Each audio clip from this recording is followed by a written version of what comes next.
ট্রাম্পের শুল্ক যুদ্ধের আবহেই চীনের যে তিয়ানজিন সেখানে চীনা প্রেসিডেন্ট নরেন্দ্র মোদীর সঙ্গে বৈঠক হয় এবং এসসিও সম্মেলনের ফাঁকে দুই রাষ্ট্রপ্রধানদের এই একান্ত বৈঠক যা ফলপ্রসূ হয়েছে এমনটাই জানা যাচ্ছে।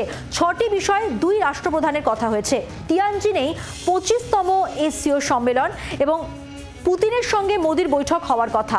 ট্রাম্পের শুল্ক যুদ্ধের আবহে এবার তাহলে কি এশিয়ায় নয়া সমীকরণ তৈরি হচ্ছে? এখানেই প্রশ্ন উঠছে।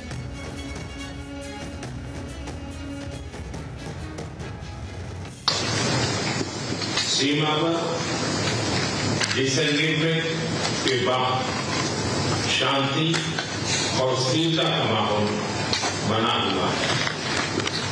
हमारे स्पेशल रिप्रेजेंटेटिव्स के बीच बॉर्डर मैनेजमेंट के संबंध में सहमति बनी।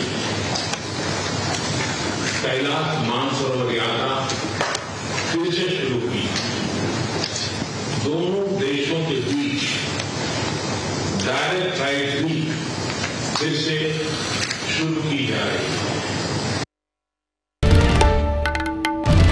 বাংলার আওয়াজ, বাঙালির আবেগ, জি 24 ঘন্টা।